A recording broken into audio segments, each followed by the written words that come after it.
Hi everybody. So we chose to do our project on processing. I'm Christopher Lee. And I'm Vincent Pham. So let's get started. So we begin with the background.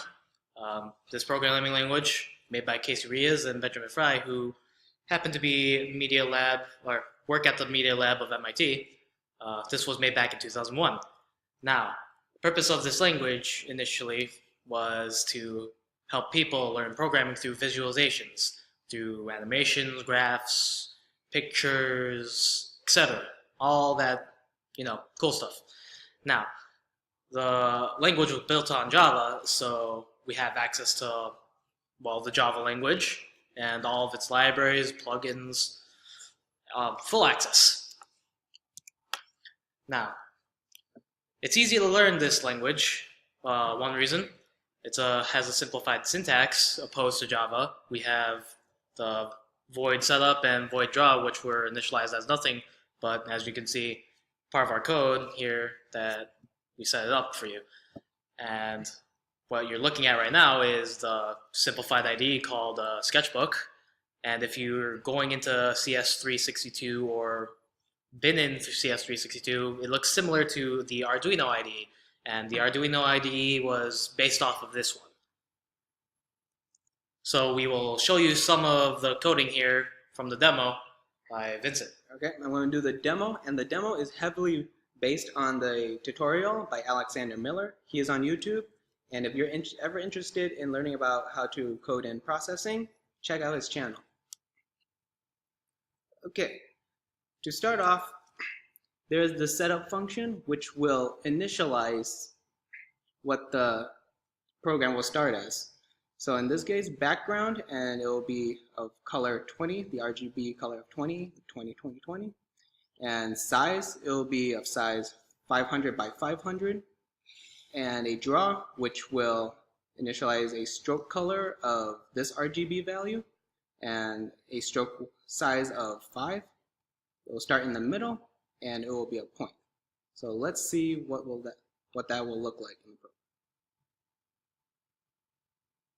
And also to note, this is a sketchbook, so it updates every time. When there is T++, that means it's updating its position, and it will go to these functions and will return a different location, so it will be drawn in. It's a pretzel. Exactly. Now, this is an interesting shape, but it's kind of boring.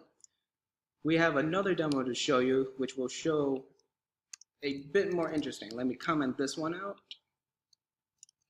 And save time has already been written. Just need to uncomment this.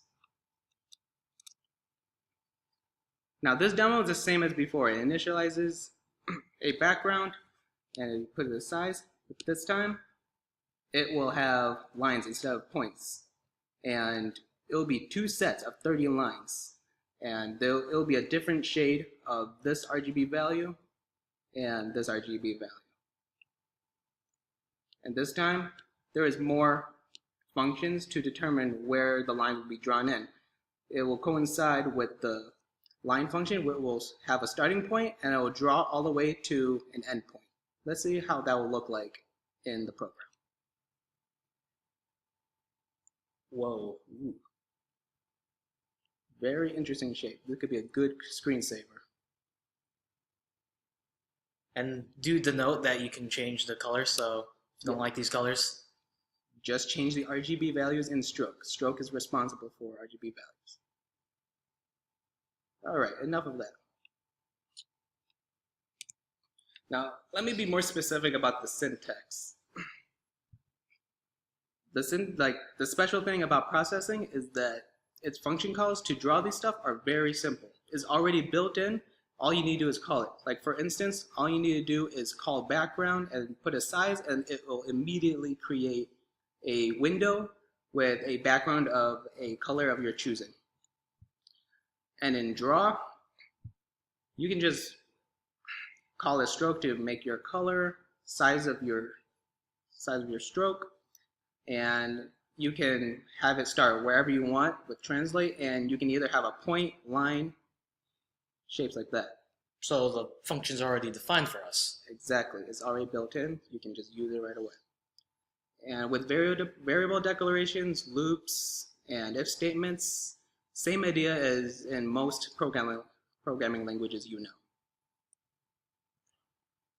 Now, what makes this program interesting is that although it looks simple, it's much more than what we've shown you.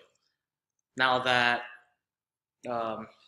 we have the extensive libraries that you can add. If you look at the picture on the right, those are a few examples, and you can also import different features from Java if you wanted to, or write your own, like such as Box 2D or Blink Stick, that sort of stuff. And if we look back at the IDE, the sketchbook, if you look on the top right to add mode, you don't even have to do it in Java. We have different modes that allow you to do it in various languages, such as Python mode, which lets you write for Python. That's why this language is cool. It is cool, it is easy to use, and you can make really, really interesting looking programs with it. So, highly recommend this. Learn it. Yes, and thank you for watching, guys. Have a wonderful day.